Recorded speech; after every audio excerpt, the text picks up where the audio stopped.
I'm Ted Norby, Director of Instruction for the National University Golf Academy. Today we're going to talk a little bit more about the grip and how to get the hands on the club so that the club face can stay square. One of the main issues is I have a round grip and my hands can turn around and be in all sorts of different positions that over time can feel good. Once I start creating this habit of a bad grip, it's really hard to get back into putting my hands on the club correctly. One of the best ways to do this, and this is one of these tips that's been around for a long time, but I don't see enough people using it. Easiest way to get our hands in the right place is to go get a yardstick. And with this yardstick, there are a couple things that are really good. Number one, it's flat, so we'll always be able to see where square is as I'm putting my hands on the club. The second part is we've got this flat surface on top with two corners.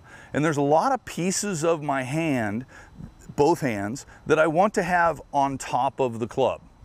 What I'm really looking for is the pad of the left hand, that fleshy part right there, to be on top of this yardstick, on top of that flat spot, kind of leveraged against that top left corner.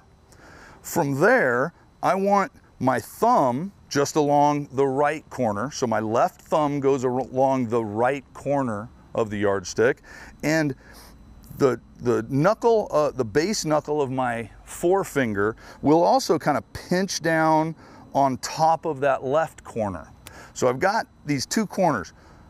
Left thumb goes on the right corner, forefinger knuckle goes on the left corner, and the pad of my hand goes on top.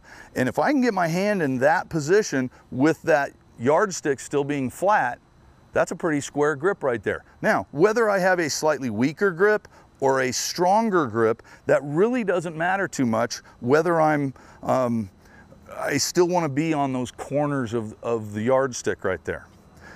Right hand. As I put my right hand on, too many people put the grip too much into their palm. So now my thumb would be alongside that yardstick. What I want to do is have the flat part of the yardstick right into the base knuckles of my fingers right there. So my two middle fingers are right underneath the club. Those knuckles are right alongside the yardstick. Then as I'm closing down, I want my right thumb just to the left of that corner and my forefinger, that knuckle, just to the right corner of this yardstick. So if I put that all on that place, now my hands seem to look like they match together.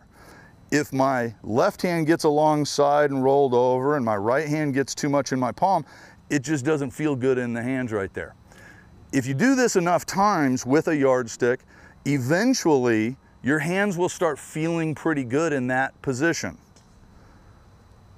Then I go back over to my club and try to picture two corners sitting right on top of that grip.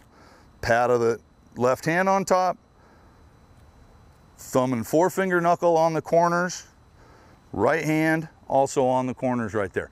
That's going to square up my club face right there. So, easy way to feel where the pressure points are and how your hands go on the club is to pick up a yardstick. That'll make your grip a little more square up the club face, you'll hit straighter shots.